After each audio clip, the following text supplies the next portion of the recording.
जय सिया राम, जय नीम करोली बाबा। जो लोग नीम करोली बाबा के भक्त हैं, उन्होंने कभी ये महसूस किया है कि बाबा की कृपा हम लोगों पे किस तरीके से बरस रही है। मैं पहले बहुत उदास रहती थी, बहुत डिप्रेशन में चली गई थी। फिर एक दिन अचानक मेरे मोबाइल में एक मैसेज यूट्यूब पर आया और उसमें ये बाबा का संदेश लिखा हुआ था कि बेटी, तू परेशान मत हो, तेरे अच्छे दिन अवश्य आएंगे और तू नीम करोली बाबा के संदेश यूं ही पढ़ती रहे, तेरा सब कुछ ठीक हो जाएगा। उसी दिन से मेरे अंदर एक अजीब सा बदलाव आया। मैंने बाबा के संदेश पढ़ना शुरू कर दिया और धीरे धीरे मेरे अंदर एक मोटिवेशन आया कि क्यों ना मैं ये संदेश और लोगों तक पहुंचाऊं, जिससे और लोगों को भी बाबा के बारे में पता चले। सच में मैंने बाबा को महसूस किया है।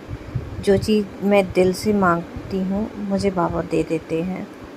अब ये मेरे ऊपर बाबा की कृपा है या मेरा विश्वास है, ये मैं नहीं जानती, मगर मैं उनकी भक्त हूँ, ये मुझे पता है। मैं हनुमान जी को बहुत मानती हूँ और नीम करोली बाबा हनुमान जी की भक्ति करते थे। उनके पास उनकी सिद्धियाँ प्राप्त थीं। वो पहले उन्होंने गृहस्थ जीवन भी बिताया था, उनके बच्चे भी हुए थे, मगर उन्होंने गृहस्थ जीवन में उनका मन नहीं लगा, तो उन्होंने वो सब त्याग कर हनुमान जी की भक्ति में लीन हो गए। और जो हनुमान जी की भक्ति में एक बार लीन हो जाता है, वो अपनी सारे सुध बुध भूल जाता है, उसको दिन रात का पता ही नहीं चलता।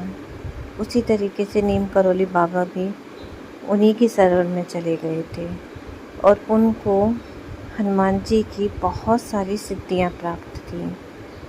उनको इतनी सिद्धियां प्राप्त थी कि वो लोग कहते थे कि वो 2 जगहों पे अलग अलग रूप में दिखाई देते थे। अब पता नहीं कैसे ये होता था, मगर ये सब कुछ बातें बिल्कुल सच हैं। नैनीताल में जब उनका कैची धाम मंदिर है, वो बहुत प्यारा है। वहाँ जाके एक अजीब सी शांति मिलती है। ऐसा लगता है कि हमारा तन यहाँ है, मगर हमारा मन तो बाबा में खो गया है। हमारी आत्मा वहाँ जाके एकदम तृप्त हो जाती है। वहाँ से जाने का कहीं मन ही नहीं करता। आप ज़रूर जाइए नैनीताल, तो कैची धाम आप ज़रूर जाइएगा। वहाँ जाकर देखिएगा कि एक अजीब सी शक्ति महसूस होती है वहाँ पे। नीम करोली बाबा के संदेश मैं आपको यहीं